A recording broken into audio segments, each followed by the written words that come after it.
जगन्नाथ महाप्रभु के भक्त श्री सदन कसाई, सदन कसाई जो थे वो मांस बेचते थे, यही उनका काम था। एक बार ऐसे तराजू में तोलते थे मांस को, तो जब मांस का विक्रय कर रहे थे तो उनको पता नहीं चला, वो भार की जगह शालिग्राम जी को रखते थे। लेकिन कीर्तन उनको बड़ा प्रिय था, कीर्तन करते हुए मांस बेचते थे। बताओ, ऐसा उनका स्वरूप। एक बार एक महात्मा वहां से निकल रहे थे, तो महात्मा ने जैसे ही देखा, वो तो देखते ही पहचान गए, मुंह पे कपड़ा रख करके जा रहे थे, तो देखा कि ये तो शालिग्राम जी हैं। तुरंत, अरे तुम क्या कर रहे हो, बहुत बड़ा पाप है, ये तो साक्षात शालिग्राम जी हैं। उसने कहा, महाराज मुझसे गलती होगी, मुझे तो पहचान है नहीं। बोले, लाओ इनको मुझको दो। शालिग्राम जी ले लिए महाराज, जाकर के शुद्ध नदियों के जल से स्नान कराया, पंचामृत स्नान कराया, इत्र लगाया, चंदन लगा करके चांदी के सिंहासन पर बैठा के माला पधरा दी, ठाकुर जी का कीर्तन, बढ़िया खीर बना के भोग लगाई, और खूब रोए। महात्मा बोले कि नाथ, आप भी कहाँ के कसाई के यहाँ बैठे थे, अब आप विराजो, प्रेम से रतन सिंहासन पर विराजो। ठाकुर जी विराज गए। रात्रि को महात्मा के स्वप्न में आए, और स्वप्न में आकर के बोले सुनो, सुबह होते ही हमको ले जाओ और हमको वो सदन कसाई के पास छोड़ के आओ। महात्मा बोले, वहां प्रभु मांस बेचता है, वो आपको तोलता है, तोलने के लिए भार बना करके रखता है, आप उसके यहां क्या करेंगे? ठाकुर जी कह रहे हैं, हम जितना कह रहे हैं उतना करो बस। बोले, नाथ ये तो वेद विरुद्ध हो जाएगा, ये तो शास्त्र विरुद्ध हो जाएगा, मैं आपको कैसे वहां छोड़ के आ सकता हूं? आपको वहां क्या सुख मिल रहा है? वो शुद्ध नहीं, पवित्र नहीं, उसका स्थान अच्छा नहीं, मांस विक्रय करने वाला व्यक्ति, महापापी व्यक्ति, वहां क्यों जाना है आपको? ठाकुर जी बोले, कहीं पर हमको स्नान करने में सुख मिलता है, कहीं हमको सिंहासन पर बैठने में सुख मिलता है, कहीं भोजन करने में सुख मिलता है, कहीं माला पहनने में सुख मिलता है, सदन कसाई के हमको लुढ़कने में सुख मिलता है। उसके तराजू में जब वो तराजू से तोलता है तो हम इधर उधर लोटपोट होते हैं, हमको उसमें बहुत आनंद आता है, हमको छोड़ के आओ उसके पास ही। और वो मांस विक्रय करता है, चलो जो भी है, लेकिन जब उसके यहाँ तोला जाता है और वो तोलते समय हम लुढ़कते हैं तो वो कीर्तन गाता है, वो मुझे बहुत अच्छा लगता है, मुझे उसके पास छोड़ के आओ। न जाने कौन से गुण पर दयानिधि रीझ जाते। सदन कसाई के पास महात्मा वापस आ गए और आकर के शालिग्राम जी देने, सदन कसाई बोलो, नाथ यहाँ क्यों ले आए इनको दोबारा, यहाँ तो मांस बिकता हूं मैं, बहुत गंदा स्थान है ये। बोले, धरो इनको अपने पास ही। ठाकुर जी रात में स्वप्न में आकर के कह के गए कि उनको तुम्हारे संग ही रहना है। हाथ पांव कांपने लगे, नेत्रों से अश्रुधार गिरने लगे सदन कसाई के। मन में विचार करते हुए कहता है कि मैं इतना पापी, इतना गंदा इंसान, और ये ठाकुर जी मुझसे मिलने के लिए मेरे पास चले आए। मैं इनके लिए इतना भी नहीं कर सकता कि ये दूषित काम ना करूं। ज्यादा से ज्यादा क्या होगा, भोजन ही तो नहीं मिलेगा मुझे, धन ही तो नहीं कमाऊंगा, लेकिन इससे बड़ा और धन क्या चाहिए कि ठाकुर जी मेरे से मिलने के लिए व्याकुल हो रहे हैं। उसी समय सदन कसाई ने अपनी दुकान बेच दी, सब काम बंद कर दिए और बस अपने ठाकुर जी के लिए जीवन जीने लगा। आप मुझसे मिलने के लिए तड़प रहे थे नाथ, अब मैं तड़पूंगा आपसे मिलने के लिए, मैं आऊंगा आपसे मिलने के लिए। और निकल पड़े सदन कसाई जगन्नाथपुरी की ओर। पूछा लोगों से, कहां है पुरी? लोगों ने दिशा बता दी। बोले, वहीं विराज रहे हैं जगत के नाथ, वहीं विराज रहे हैं साक्षात नंदन नंदन। एक सदन कसाई निकल पड़ा जगन्नाथपुरी की यात्रा पर। और बस बार बार उसके मन में एक ही भावना आती है, आप मेरे से मिलने के लिए तड़पे थे, आप मेरे पास रहने के लिए तड़पे थे, मैं आऊंगा आपसे मिलने के लिए। और निकल पड़ा। कीर्तन की टोलियां जा रही हैं, वैष्णव जन नाचते गाते हुए जा रहे हैं। जैसे जैसे वैष्णवों की टोलियां और कीर्तन की टोलियां निकलती हुई देखे सदन कसाई, उसका मन हो कि मैं भी चला जाऊं। तो जो लोग पहचानते थे वो लोग कह देते थे, अरे कसाई है ये। तो सब लोग उसको कहते, भाई तुम हमसे दूर चलो, हमारी टोली में चलोगे, हमारे संग बैठ के खाओगे पियोगे, हम सब अपवित्र हो जाएंगे। जिस मार्ग पर सब लोग चल रहे हैं, सदन कसाई उस मार्ग से उतर करके चल रहे हैं। कहीं मैं इस मार्ग पर चलूंगा, मेरे चलने से मार्ग अपवित्र हो जाएगा। और स्मरण कर रहे हैं महाप्रभु श्री जगन्नाथ जी का। सदन कसाई चलते जा रहे हैं, एक मार्ग से उतर करके चल रहे हैं, निष्ठुर मार्ग पर चल रहे हैं, और बस स्मरण कर रहे हैं श्री जगन्नाथ महाप्रभु का। चलते चलते चलते एक नगर में पहुंचे, रात्रि का समय हो गया, शाम का समय हो गया, तो एक भवन बना था, घर बना था, उसी के बाहर ही सदन कसाई बैठ गए। सदन कसाई का रूप बहुत सुंदर था, नेत्र, उनके केश, उनके मुख की आकृति, उनकी भुजाएं बहुत सुंदर थे। भले ही कसाई थे पर सुंदर थे। तो जिस भवन के बाहर बैठे, वहां भवन की अंदर एक गृहिणी वो निकल करके बाहर आई, और उसने जैसे ही सदन कसाई को देखा, उसका मन आ गया उन्हीं के ऊपर।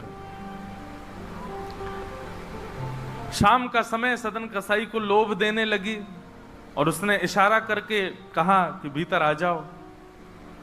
तो सदन कसाई ने उसकी ओर देखा, और उनके मन में तो बस जगन्नाथ जी बैठे हैं, कोई ऐसा भाव तो दूषित था नहीं। उन्होंने इशारा कर दिया, कुछ इशारा किया,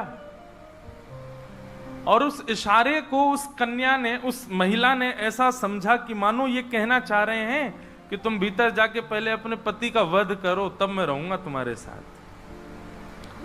विषय हावी हो गया उस माता के, भीतर जाके उसने अपने पति का वध कर दिया, मार दिया। और बाहर आकर के सदन कसाई से कहा, अब तो चलो, मैंने अपने पति को मार दिया, चलो मैं और तुम ब्याह कर लेते हैं। सदन कसाई बोला, देवी ये तेने क्या किया? मैंने तो नहीं कहा था कि तुम मारो। बोले, हो तुम झूठ बोलते हो, तुम नहीं तो कहा था कि उसका वध कर दो तब रहूंगा। अब तुम्हारे पास एक ही रास्ता, या तो मेरे साथ रहो, नहीं तो मैं सबको बता दूंगी कि तुमने मेरे पति को मरवाया है। पर जिनके हृदय में श्री ठाकुर जी विराजमान है, उनको अन्य किसी के लोभ की इच्छा नहीं होती। उन्होंने कहा, ज्यादा से ज्यादा मार दोगी मुझको, और क्या बदनामी होगी, सब होगा, लेकिन मैं अपनी स्थिति से नहीं हट सकता। और उन्होंने अस्वीकार किया। और हुआ वही, उसने हल्ला मचा करके सबको इकट्ठा कर दिया, मेरे पति को इसने मरवा दिया, और ये आदि आदि सब कर दिया। सदन कसाई को बंदी बना करके राजा के सामने प्रकट कर दिया, राजा के यहां उसको प्रस्तुत कर दिया, बंदी बना दिया। और बंदी बना करके कहा कि आप स्वीकार करते हैं कि आपने ये अपराध किया है इनके पति को मारने का? सदन कसाई कुछ नहीं बोला। बोले, क्योंकि पक्ष तो पूरा उन्हीं की तरफ जाने वाला, मैं कितना भी मना करूं, मैं सफाई क्या दूंगा, मैं कैसे प्रस्तुत करूंगा, मैं विवाद कैसे करूंगा? वैष्णव का स्वरूप होता विवाद में नहीं पड़ता। वो चुपचाप खड़े रहे, बस मुस्कुराते रहे। बोले, अब सत्य तो ठाकुर जी जानते हैं, मैं अब आपको कैसे बताऊं कि मैंने नहीं किया। मैं कहूं कि मैंने नहीं किया तो मेरे पास कोई प्रमाण नहीं है ना देने का कि मैंने नहीं किया। और प्रमाण देने के लिए, इकट्ठा करने के लिए, इतने प्रपंच में पढ़ने के लिए मैं नहीं निकला हूं। मैं तो जगन्नाथ जी से मिलने के लिए। आपको जो दंड देना है, बस मृत्यु दंड मत देना, बाकी जो दंड देना है दे दो, मुझे जगन्नाथ जी का दर्शन करना है। राजा ने सदन कसाई की बात तो मानी कि मृत्यु दंड तो नहीं दिया, पर कहा कि जिन हाथों से तुमने उस व्यक्ति का वध किया, उन हाथों को हम काट देंगे। सदन कसाई बोले, मैंने एक बार एक कथा में सुना है कि श्री जगन्नाथ जी की भी भुजा नहीं है, लो काट दो। जैसे मेरे स्वामी वैसा मैं, और अपनी दोनों भुजाएं आगे कर दी। मेरे स्वामी भी तो ऐसे ही रहते हैं। सदन कसाई ने अपने दोनों हाथ आगे किए, और राजा के दूतों ने उनके हाथ काट दिए।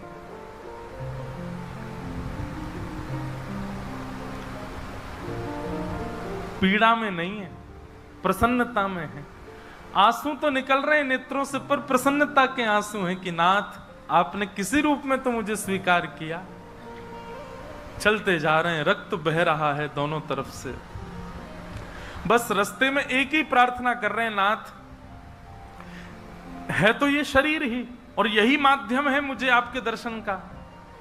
इसमें जो ये पीड़ा हुई है, जो रक्त संचार हो रहा, रक्त जो निकल रहा है, बस इससे केवल ठाकुर जी इतना रक्त बचने देना भीतर कि मैं जगन्नाथपुरी पहुंच जाऊं, आपका दर्शन कर लूं, उससे पहले मेरे प्राण ना निकल जाएं।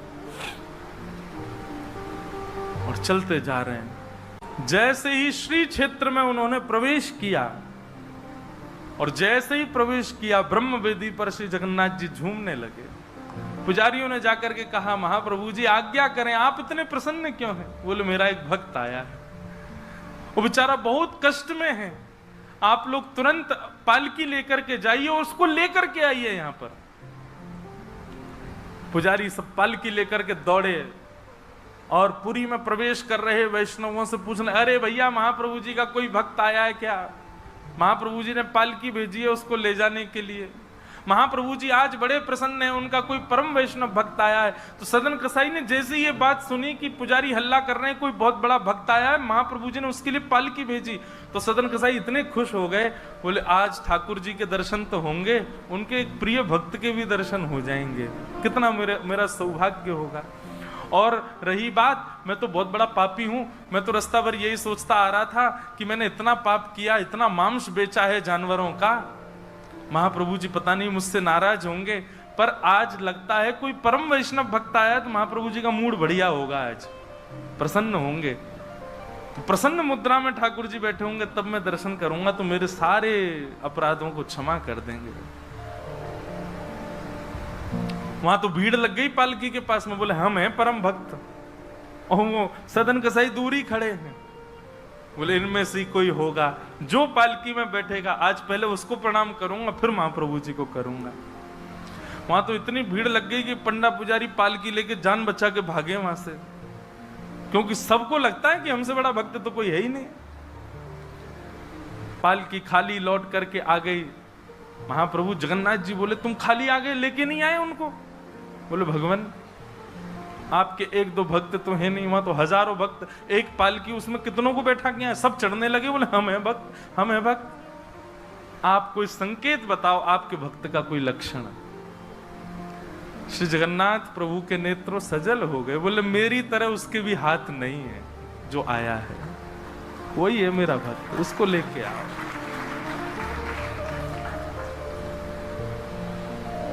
पुजारी पालकी लेकर के दोबारा गए। पुजारियों ने जाकर के जब उनकी स्थिति को देखा, कोई अपने नेत्रों के आंसुओं को रोक नहीं पाया। बार बार महाप्रभु जगन्नाथ जी को प्रणाम करें, कितने दयालु हैं नाथ, कितने कृपालु हैं आप। सदन कसाई को जाकर के पुजारियों ने उठाया, बोले चलो महाप्रभु जी ने तुम्हारे लिए पालकी भेजी। सदन कसाई बोले आपको कोई गलत सूचना मिल गई, मैं नहीं हूं वो भक्त जो इसमें। बोले नहीं तुम ही हो, ठाकुर जी ने आज्ञा करके भेजा है।